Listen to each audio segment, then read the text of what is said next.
రాష్ట్రమంతటా కూడా చాలా విజయవంతంగా ప్రజలు స్వచ్ఛందంగా వచ్చి ఈ కూటమి ప్రభుత్వానికి వ్యతిరేకంగా ఈ కార్యక్రమాన్ని జయప్రదం చేశారు, విజయవంతం చేశారు. ముఖ్యంగా మన నియోజకవర్గం మండల పార్టీ అధ్యక్షులు, సీనియర్ నాయకులు, స్థానిక సంస్థల ప్రజాప్రతినిధులు, పార్టీ నాయకులు, కార్యకర్తలు, ప్రజలు, మహిళలు, volunteers, auto union, ration vehicles వాళ్ళు అందరూ కూడా సంఘీభావం తెలిపి పెద్ద ఎత్తున పాల్గొని విజయవంతం చేశారు. అందరికీ కూడా పేరు పేరున నా శిరస్సు వంచి ధన్యవాదాలు, కృతజ్ఞతలు తెలియజేస్తా ఉన్నాను. ఈ ప్రభుత్వం అధికారంలోకి వచ్చిన తర్వాత చంద్రబాబు కానీ, పవన్ కళ్యాణ్ గారు కానీ ఇచ్చినటువంటి హామీలు నెరవేర్చలేదు. సూపర్ 6 పేరుతో ప్రజల్లోకి వచ్చి ప్రజలను మోసం చేసిన విషయం కూడా మీ అందరికీ తెలుసు. అందులో భాగంగానే మా అధినాయకుడు ఇచ్చినటువంటి కార్యక్రమం పిలుపు మేరకు నిన్న కని విని ఎరుగని రీతిలో చరిత్రలో సువర్ణాక్షరాలతో నిలిచిపోయే విధంగా కోవూరులో ఈ కార్యక్రమం విజయవంతంగా చేశారు. మామూలుగా ప్రతిపక్షం, అధికార పక్షం అని అనేది ఉంటుంది. అధికార పక్షం చేసే తప్పిదా నీ దగ్గర చేరి అన్యాయం అమ్మా, అది తప్పు చేస్తున్నావమ్మా. అసలైన తెలుగుదేశం పార్టీ నాయకులు, కార్యకర్తలు ఈరోజు ఇళ్లలో నుంచి బయటకు రావడంలా మాట్లాడలేకపోతున్నారు, చెప్పుకోలేకపోతున్నారు. పాపం వాళ్ళ బాధ, ఆవేదన అంతా ఇంత కాదు. ఇన్ని లోపాలు మీరు పెట్టుకొని మేమేదో ప్రతిపక్షంలో ఉండి ఒక కార్యక్రమం పెట్టుకొని విజయవంతం చేసుకుంటే కోవూరులో మీ కడుపు మంట ఏంది? ఎందుకు మాట్లాడేవి నిన్న బుచ్చిరెడ్డి పొలంలో ఆ మాటలు? బాగలేదు.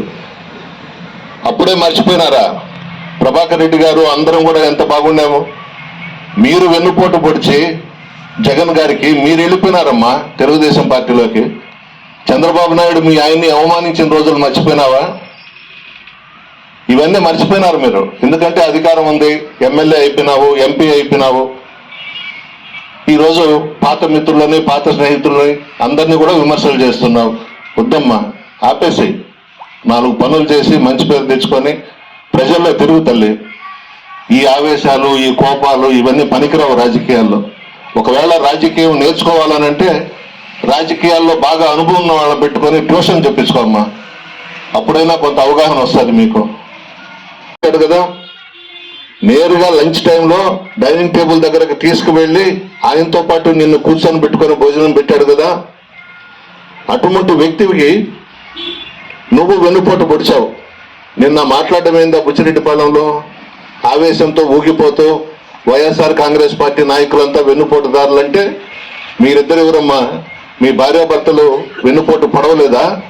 జగన్మోహన్ రెడ్డి గారికి ఎంత మర్యాద ఇచ్చాడు, మీ ఆయనకి ఎంత గౌరవం ఇచ్చాడు.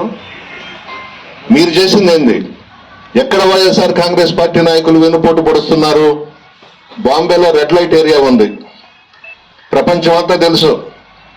ఆ రెడ్ లైట్ ఏరియాలో కొంటున్నట్టుగా ఈ నియోజకవర్గంలో వైఎస్ఆర్ కాంగ్రెస్ పార్టీ నాయకుల్ని కొంటున్నారు మీరు డబ్బులు పెట్టి. రెడ్ లైట్ ఏరియా అంటే అందరికీ తెలుసు కదా. బాంబేలో వాడుకోవడం, వదిలేయడం, డబ్బులు ఇచ్చుకోవడం. నీకేం అవసరం? మా నియోజకవర్గంలో మా పార్టీ నాయకుల్ని డబ్బులు పెట్టి నువ్వు కొనుక్కుంటూ వైఎస్ఆర్ కాంగ్రెస్ పార్టీ వెన్నుపోటు పొడిచారు నాయకులందరూ అని నువ్వు మాట్లాడేది ఏంది? నీ చుట్టూ ఉండేదంతా నువ్వు కొనుక్కున్న వాళ్లే కదా.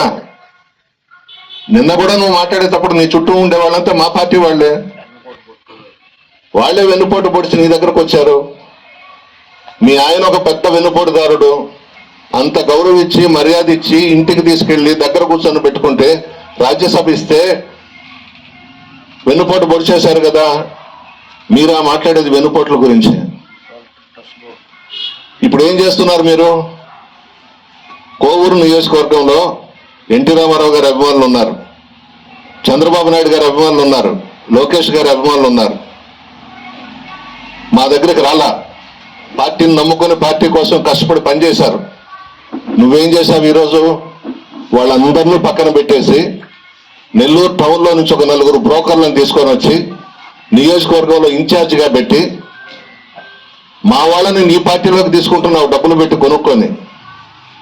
ఏమైపోయినారు పాపం తెలుగుదేశం పార్టీ నాయకులు కార్యకర్తలు బలి అయిపోయినారు కదా నీ వల్ల. ఒక మెట్టు దిగి మనం ముందుకు పోవాలి, ప్రజల్లోకి నాయకులను కలుపుకొని. ఇష్టం వచ్చినట్టు మాట్లాడేసి మీడియా ఉంది కదా. ఇంకా ఏం మాట్లాడింది తెలుసా? జగన్మోహన్ రెడ్డి గారు పేపర్లు పంపించారు కదా, అవి చదివి వెళ్ళిపోండి. ఆమెకెందుకు? మా నాయకుడు మెమరాండం ఇవ్వమని పంపించారు, మేము చదువుతామో మేము మాట్లాడతామో, మీకెందుకమ్మా? ఇక్కడ నుంచి ఎవరో ఫోన్ చేసి చెప్పినారు, కోవూరులో బ్రహ్మరథం పడుతున్నారు వెన్నుపోటు దినానికి, క్రిక్కిరిసిపోయి ఉన్నారు ప్రజలు అనే తలకి నీకు కోపం వచ్చేసింది. వద్దమ్మా, ఆవేశం వదిలేసి కోపం వదిలేసి ఎమ్మెల్యేగా గెలిచావు, నడమంత్రపు సిరివి, ఏదో అదృష్టం కొద్దీ భగవంతుడు ఆశీర్వదించి ఎమ్మెల్యే అయినావు. 4 పనులు చేసి మంచి పేరు తెచ్చుకో తల్లి. ఎందుకు ఈ ఆవేశాలు, ఈ కోపాలు, ఈ మాట్లాడటము? ఎక్కడ వైఎస్ఆర్ కాంగ్రెస్ పార్టీ వాళ్ళు వెన్నుపోటు పొడిచారో చెప్పు. వాళ్ళు వెన్నుపోటు పొడిచి నీ దగ్గరే ఉన్నారు, నువ్వే కొనుక్కుంటున్నావు డబ్బిచ్చే. ఇది పద్ధతి కాదు కదా. సిగ్గుసైట్గా చెప్పింది. ఒక్కసారి మీరు వెనక్కి తిరిగి చూస్తే ఒక్క తెలుగుదేశం నాయకుడు మీ వెనక ఉన్నాడా నిన్న కార్యక్రమంలో? ఒక్కసారి ఫోటో తెప్పించుకో చూడండి.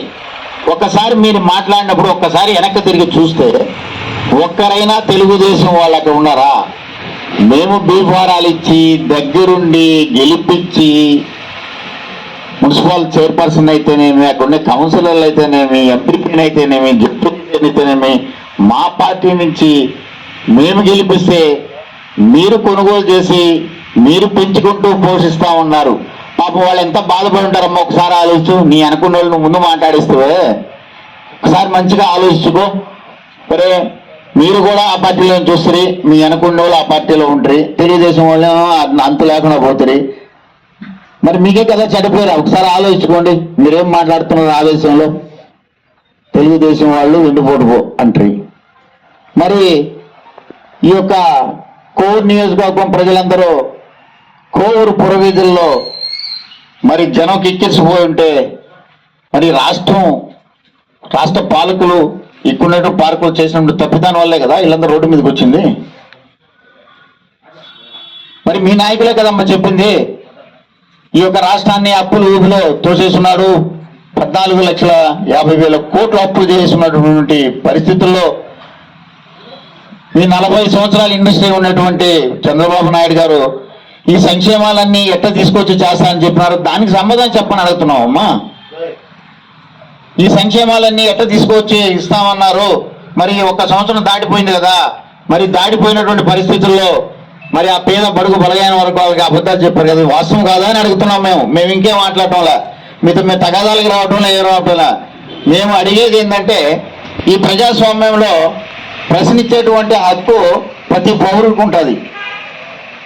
ప్రజలు ఆశీర్వదిస్తే పరిపాలన పక్కపోతాం, ద్వేషిస్తే వచ్చేసి ప్రతిపక్షం పక్క వస్తారు.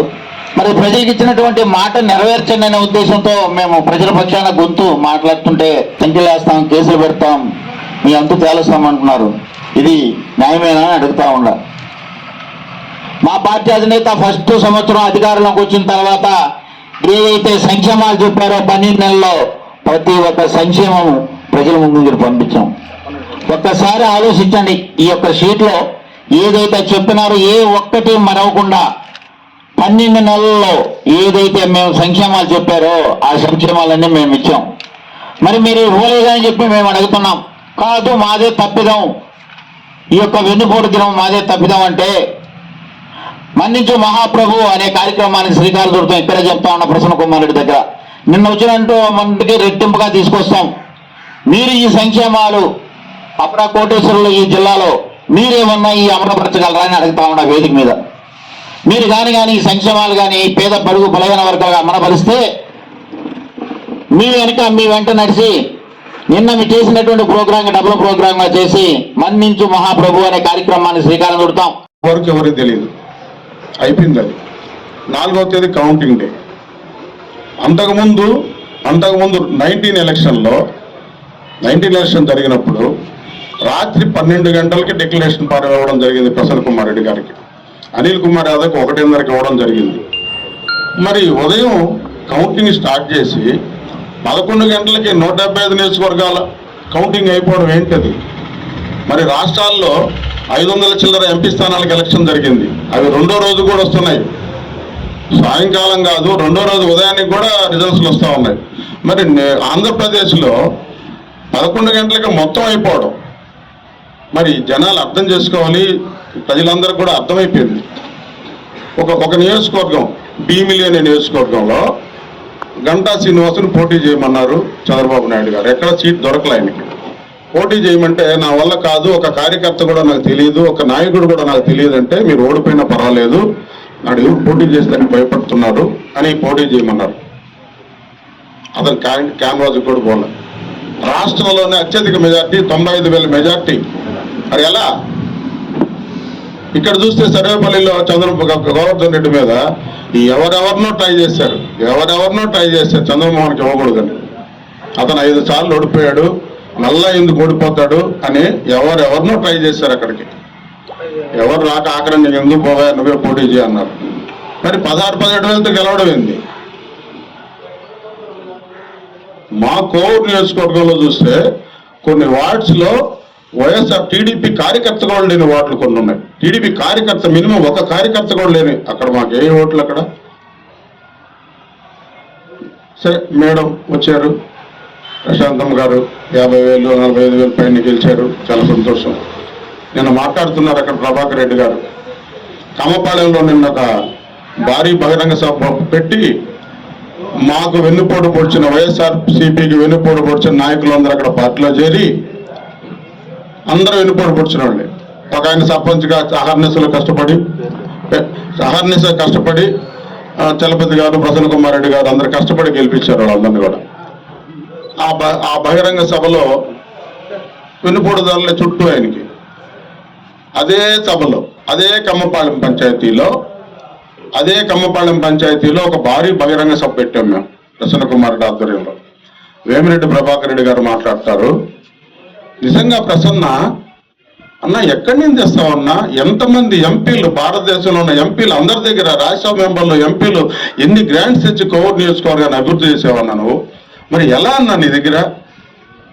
అసలన్నా నీ దగ్గరికి వచ్చి నేను ట్రైనింగ్ అవ్వాలన్నా, కొద్ది రోజులు క్లాస్ తీసుకోవాలన్నా. నాకు మొదటి సభలో అంటే ఆయన ఆ రోజు ముఖ్యమైన విషయం, నన్ను జగన్మోహన్ రెడ్డి గారు నెల్లూరు నియోజకవర్గానికి ఎంపీగా డిక్లేర్ చేశారు.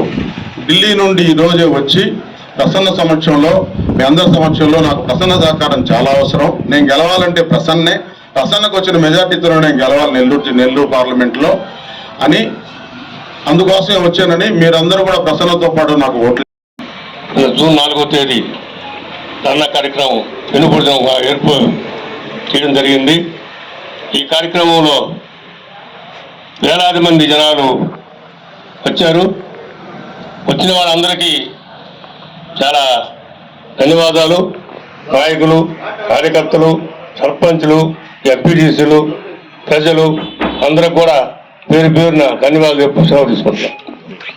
జరిగిన కార్యక్రమంలో నియోజకవర్గంలో ఉన్న 5 మండలాల కార్యకర్తలు, నాయకులు నా భూతో నా భవిష్యత్ అని చెప్పినారు పెద్దలు. మేము మొదటి రోజు మేమందరం కలిసి మాట్లాడుకున్న రోజు నియోజకవర్గం కాదు స్టేట్లోనే మా అందరిది, మా నియోజకవర్గమే మొదటి ఉండాలని చెప్పి మేము ఆ రోజు మాట్లాడుకోవడం. ప్రతి నాయకుడు, ప్రతి కార్యకర్త సాధింపిన తర్వాత మళ్ళీ మేమందరం కూర్చొని మాట్లాడుకున్నప్పుడు గ్రామాలకు వెళ్ళి వాళ్ళు ఒకసారి పిలుపునిస్తే, అయ్యా మేము కాదు, మా కుటుంబం మొత్తం వైఎస్ఆర్ కాంగ్రెస్ పార్టీ వెన్నుపోటు దినంలో మేము పాల్గొంటాం. అదేవిధంగా మాకు జగన్మోహన్ రెడ్డి గారు, ప్రసన్న కుమార్ రెడ్డి గారు అయితే మా ఇంటికి వచ్చి మా బాగోగులు, మా ఆరోగ్య రక్ష కింద మా ఇంటికి వచ్చి మాకు జ్వరం ఉంటే అన్నీ చూశారయ్యా అని చెప్పి వాళ్ళు సొంతంగా వాళ్ళ ఆటోల్లో, బస్సుల్లో, వాళ్ళ సొంత బైకుల్లో వచ్చి వేలాది మందిగా పాల్గొని కార్యక్రమాన్ని విజయవంతం చేయడం.